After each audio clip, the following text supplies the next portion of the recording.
Let's go to this coronavirus thing. I mean, for goodness sake, there's one person in New South Wales in intensive care, 2 in hospital. Gladys Berejiklian says today we're on high alert. What on earth? Tipping point. High alert was last week and now it's tipping point. There's a new hysterical piece of rhetoric every second day. Tipping point. Tipping towards what? We're certainly not going to be overrun in the hospital system. The hospital's never been so empty because the general public's scared to go there. They think the virus is there. And you've got 2 people in intensive care beds out of New South Wales' share of 7,000 in Australia. So what we do know are 2 things about this virus, Alan. One, the unemployment is going to be with us a hell of a lot longer than the virus. Just on that unemployment and business, just have a look at these pictures. These were taken today at about 3:15 at the Opera House. There we are. This is a tragedy. Yep. This is one of the wonders of the world. The Opera House, look at it. We lifted the lockout laws, but have a look at it. Look at it. It's still a desert. Look at it. And the centre of the city is hollowed out. There's a bit more activity on the urban fringe.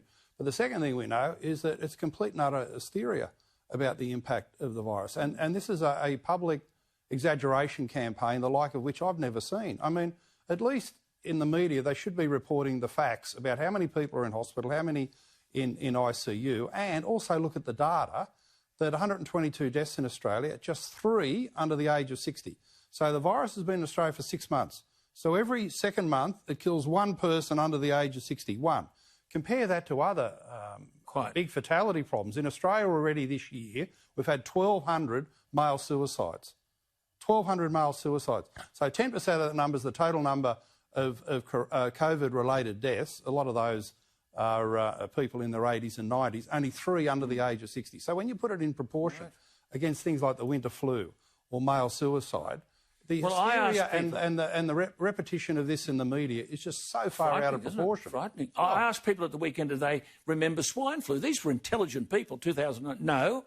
Now, there weren't 11,000 cases, as there are now with coronavirus after 6 months. There were 38,000. There weren't 112 people dead. There were 191 dead, and no one remembers it. There were no lectures, no lockdowns. We got on with our life. Well, that's right. And you know, Alan, we're engaged in a very dangerous practice here ourselves. We're quoting data. We're quoting statistics, official reports, and you just don't get this in the mainstream media. And I get the feeling among the academics, because these academics flood all over the ABC, so-called health experts, wanting to close down the economy and destroy the economy. You get this in the mainstream media. You get this from some of the politicians. There's an element out there, I'm pretty convinced, there's an element out there who don't like capitalism, and they're saying to themselves, oh, we thought we could destroy capitalism with climate change policy. This virus is even better.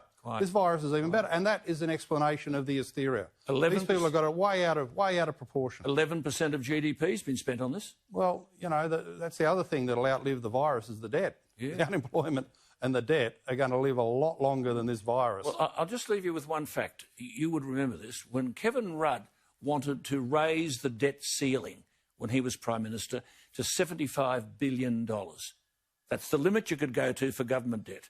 And he wanted, well, they went to town, the coalition went to town. The debt now is heading towards $1 trillion. Yeah, in Rudd's day it was a national crisis. It's $75 billion. Now it's $1,000 billion. And you'll probably need to double that by the time they stop the spending. So, you know, the easy way to not have to spend welfare, the easy way for businesses to trade is to keep the economy open.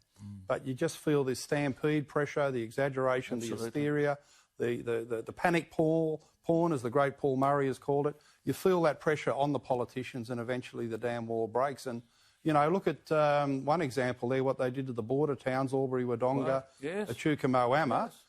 They've now put them in a special zone. It's been torture for those communities. It all happened 2 weeks ago because of 3 infections in Albury and no cluster emerged.